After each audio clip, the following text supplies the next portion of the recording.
Hi everyone, welcome.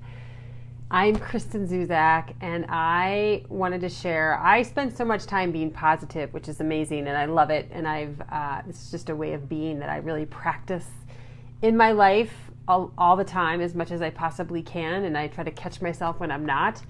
But I wanted to share with you, just to show you that I am real too, and share with you that I've had many struggles in my life.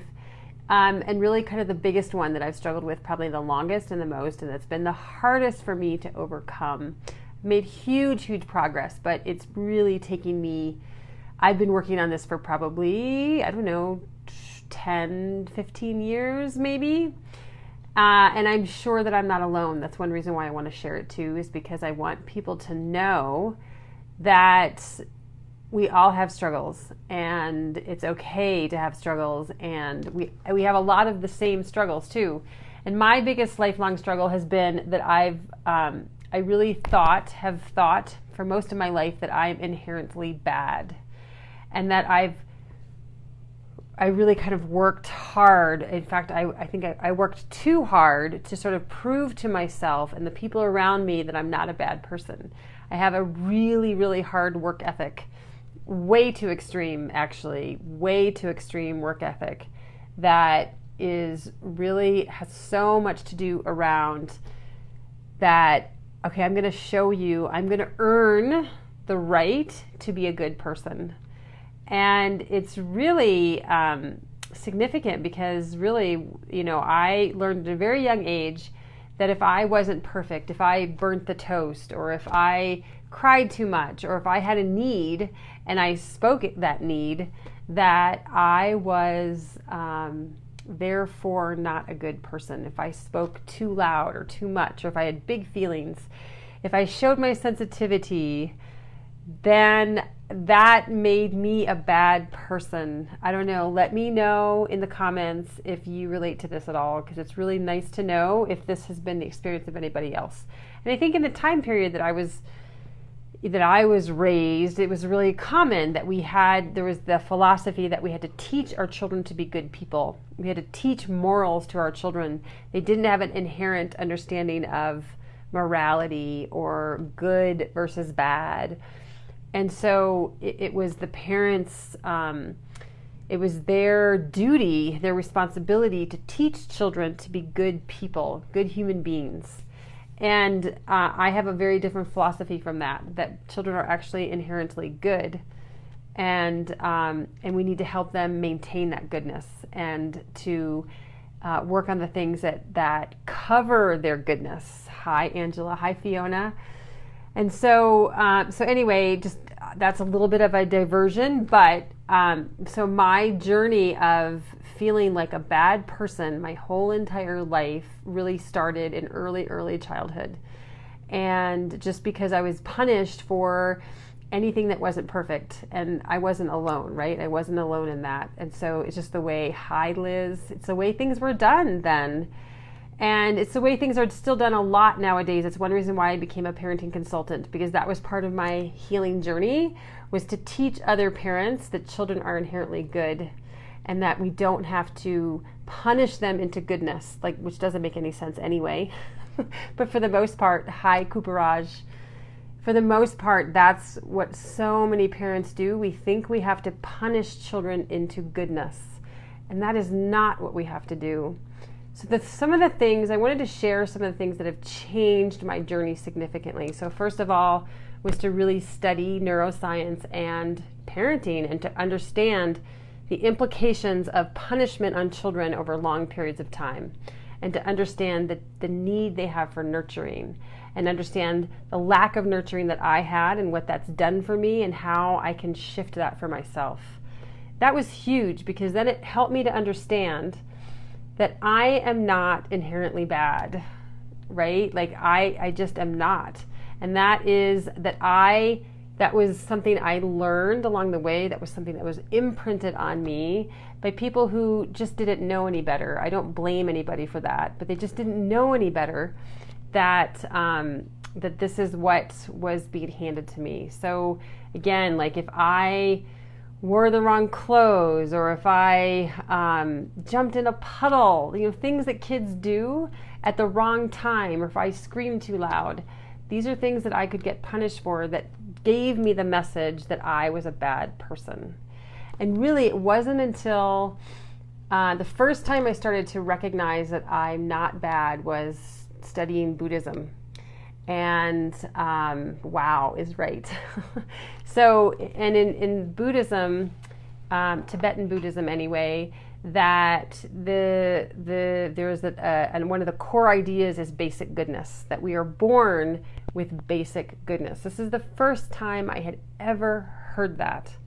And it completely blew my mind to actually hear a teaching around that we are born into the world as good human beings, and that we have goodness within us. It doesn't mean we don't do bad things or we don't hurt people. There's reasons for that, but that we actually are born with goodness inherent inside of us. That was absolutely profound for me, and changed my life in so many ways. The second thing was that I started to study parenting and understanding neuroscience and how our emotional system works, because so many of the actions that children do are because they have feelings that are in their way of their basic goodness. So this really aligns, this parenting actually aligns a lot with Buddhism and basic goodness. And that things like fear and sadness cause children to do harmful things, or if they've witnessed something hurtful, or when children have fear, they react in the fight, flight, or freeze signal, and they can initiate that signal by doing harmful things to other people, and which isn't an intentional, purposeful thing that they're doing. It's just a reaction that their body is causing them to do. And so this opened up a whole new world to me, to understand that we react to the world. And so when us human beings doing harmful things is oftentimes the demonstration of what's going on inside of us internally. Hi, Nicole and Rowena and Jitu. It's so nice to see you here. That we respond to the world, we respond to our internal world too by doing these things. And so it's not a reflection of our inherent nature. It's that we've had hard things happen to us. We've witnessed hard things. We've seen hard things. We have television and media that shows us nonstop hard things. Today, violence is shown to children at such a young age. And this imprints a set of standards around violence that most adults don't understand. And it scares children too. And that we need to take a bigger stand around what our children what they experience and see in this world. I don't want to divert too much because that's a passionate topic of mine, but just to go back to this idea around me feeling like a bad person almost all of my life, really, and starting in early childhood, and all the experiences that I had, and going, and things from how siblings treated each other, and not having support in the family. And not that it's my family's fault, but we don't have a culture of support. We were very isolated as a family, and just growing up in a challenging situation really just sort of cemented in me the initial imprint of feeling like a bad person. And so these are the things. So me understanding basic goodness, understanding the impact that the adult world has on children was also another huge aspect of me learning about that, oh, maybe I'm not a bad person after all. And let me know if any of this is making sense to you too, and if you relate to any of this. And the third thing that I've really done, really probably within the last 6 months. So, and I'm just going to tell you that, this is so ingrained in me, even though I have mental awareness around this challenge, I could still react in big, big way emotionally with small things in my life. Like if I broke something, if I dropped a glass, I would think, oh my God, what have I done now? Like that would be my internal voice that would alarm me. Like, what have I done now? And yes, the bad person stuff. I would have an inherent fear of somebody discovering me, discovering my badness and how bad I have been in my life or how bad I am. Not even the bad things I've done, but just the how bad I am inside, and someone discovering that. So if I had done something not perfectly, if I had written a paper that was full of mistakes, for example, or if I did something not fully responsible while I was driving, even if it was something egregious, like maybe I was putting on makeup at a stoplight or something like that. Like if I was doing something that it's not illegal, but it's not necessarily the most responsible thing in the world, that I would, if my car wasn't clean, fully clean, that I would be found out to be a bad person because my car wasn't clean enough. Or my house wasn't clean enough, that somebody would discover that I'm a bad person. So many lists of things. I mean, let me know if you can relate to this. And so another thing that, I would say in the most recent time, in the last 6 months, one of the things that I have done to support myself, and I hope you can find this helpful, is that I have the people who are close to me that I have lots of contact with and are in my life on a regular basis.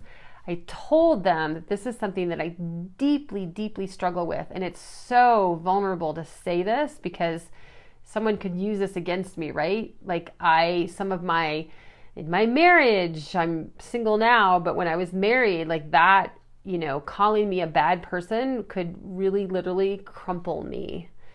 If I got angry about something and I didn't handle it very well, that would show how unreasonable I am and how bad I am, for example, even though there's better ways to deal with that now. And so in the last 6 months, one of the things that I've done to support myself is to tell the people that are closest to me, this is what I struggle with. I struggle with feeling like a bad person. I struggle with when I don't do things well, when I overreact or when I underreact, or when I'm too exhausted to do something fully the way I would like to. And I'm human, right? Then I feel so bad that I want to run away, I want to hide, or I want to explode. Like there might be a myriad of different reactions I might have.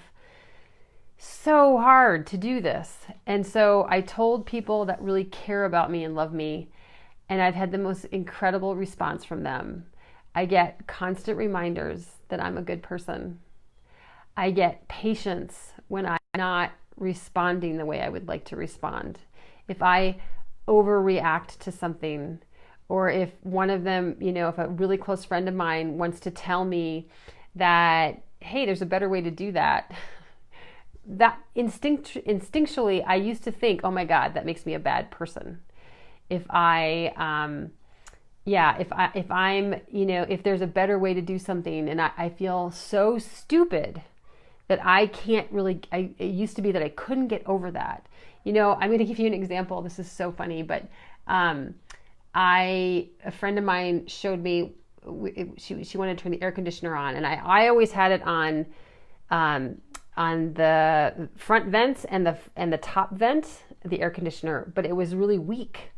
And she's like, well, why do you do that? And I'm like, I don't know. I just always have it that way. She said, well, can we just turn it on the front vents and turn that on high? And the air conditioning was on really, really full then, and it cooled down the car so much faster. And the old me would have been so embarrassed and ashamed that I would not have been able to say anything about it. I just would have been kicking myself going, God, I'm so stupid. I couldn't figure this out. Why couldn't I figure that out? And, but because this is a lovely, dear friend, I was able to laugh at it and say, thank you for, giving me a better idea. I just didn't think about it. And she's like, yeah, of course. And it was no big deal. And so I have surrounded myself with people who are able to support me and be patient with me, and that I can say to them in the moment, wow, this would have made me feel like a bad person, but because it's you, I can talk about it and tell you about it. And I cannot tell you how healing that has been. Hi, Emily and Nicole. That has been unbelievably healing. That if you can have the relationships in your life that are so supportive that you can tell somebody some of your weakest, hardest things that you struggle with, some of the most deepest internal voices that have been there for 30, 40, 50 years, and tell them that you want to share that internal voice with them in the moment so that they can remind you, this makes me really emotional, that they can remind you that you're not that person, you're not that story that has been created and has been cemented in you for 40, 50 years. I'm 54 years old, so it's a long, old story. And if you can surround yourself with people who can help to remind you that you are not that person, you are not that story. This has been one of the biggest healing moments of my entire life, to be able to have people in my life who can do that for me and support me in that way. And I urge you to look for people, look for good, wholehearted, warm, kind people who understand that we are human, that we all have internal struggles, that we've all had hard things that have happened in our lives, that we all have things that we're working on right now. Put in the comments if you are working on something right now. Are you working on something in your life right now that you are trying to heal to make your life feel better? I'd love to hear if that's something you're doing right now. You don't even have to put in there what you're working on. You can if you want. But so this is just what I want to share today, is the power of getting support from incredible people in your life who can lift you up if you're willing to share how vulnerable you are. Because really, when we do that, it is really always, Nicole, yes, it is really that vulnerable place feels crushing and scary and really hard. So we only do this with people we know that care about us, and it's really helpful. If it's reciprocal, that you can do it for each other, and that you can lift each other up in those moments of actually, it feels like desperation. And because the neurophysiological response in your body is desperation, it is fight, flight, or freeze typically. And when we have people who can know what's going on for us, and we can tell them ahead of time, they can actually lift us out of that and support us in having massive healing. And so I just want to share that as an immense strategy that people can use for their own lives to be able to be lifted up by others, because it's so powerful when we can do this in community. And we are not meant to suffer alone. We are not meant to carry these stories. We are not meant to hurt like this. We are meant to heal, and we have a natural instinct to heal. And we should not have to do this alone. We do this best when we're in community and we're in support. I actually don't have a lot of friends that I can do this with, but I do have enough people that I'm having massive, massive changes in my life that's allowing me to share with you and not fall apart. 6 months ago, it might have been a different story. So let me know if this was helpful. I would love to hear from you. Amen. Thank you, Nicole. We are meant to be happy. We absolutely were meant to be happy. And we are not meant to carry these stories that have been imprinted on us by other people. And then we found evidence why that's so true all the time, right? And so we are totally meant to be happy. So find people to lift you up. Be that person who lifts other people up. If you do that, if you become that person to lift other people up in that way, the people who can do that for you will show up at your doorstep over and over and over again. That's how it happened for me. I started to do this for other people first, And then I had people come to me who wanted to support me, who wanted to lift me up when I was being oppressed by my own story. So you can do that for other people. So I hope that this was helpful. Put it in the comments what your takeaway from today is. I know I kind of covered a lot of territory. I try not to keep these too long, but I would love to know what you're taking away from today and if this was really helpful to you. This was actually quite emotional for me because it's a big one for me. It's a really, really big, and but I've made tremendous progress, and it's really actually helpful to be able to share it with all of you. So I hope you have a beautiful, amazing day. Thank you for showing up, and many blessings on you. Bye.